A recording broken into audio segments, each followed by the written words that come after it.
Soit d'autres, il me demande comment il doit s'installer, donc je lui demande de se mettre en sous-vêtements.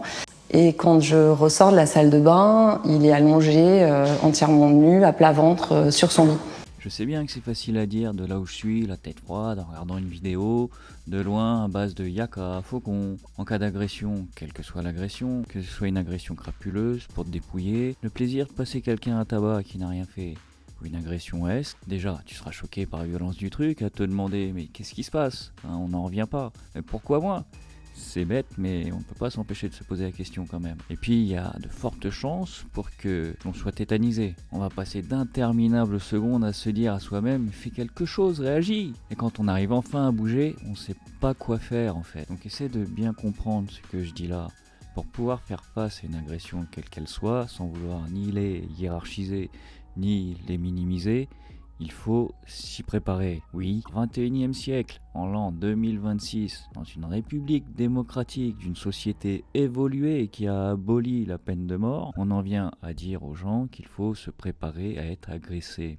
Parce que sous choc, on aura du mal à réagir et si on réagit, on ne saura pas quoi faire si on ne l'a pas prévu avant. On peut se retrouver dans des situations tellement bizarres, comme là avec l'autre qui se déshabille. On sera déstabilisé, on va se rassurer et se dire mais bon, c'est bizarre, mais c'est peut-être pas grave. Un gars qui se déshabille complètement alors qu'il est censé être en sous-vêtements pour un massage, il faut vraiment se dire que ça n'est pas normal. Il faut fuir.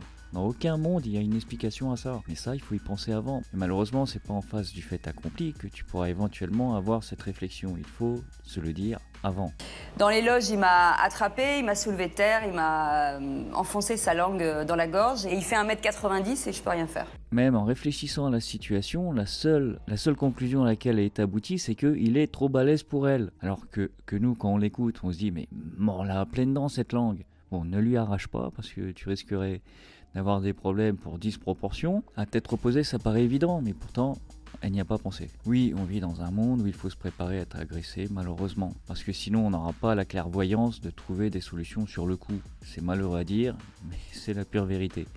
Dans ces situations de stress-là, si tu n'as pas déjà imaginé les réponses à donner, tu ne les trouveras pas. Et je veux dire, pas en faisant du kung-fu, hein, même si en même temps, il faut peut-être y penser, mais en sachant se dire que telle ou telle situation n'est pas normale. Quelqu'un qui veut t'isoler alors que tu le connais à peine et que vous êtes dans un groupe, la situation n'est pas normale. Tu ne le suis pas qui va te dire des trucs genre « mais t'es bizarre toi, y a pas de problème, t'inquiète ». Non, y a pas de t'es bizarre. Tu n'as pas à faire confiance aveuglément à n'importe qui, c'est aux autres de gagner ta confiance. Pouvoir reconnaître des situations pas normales dans des ambiances bizarres et réagir le plus vite possible et le moins mal possible, il faut y penser avant.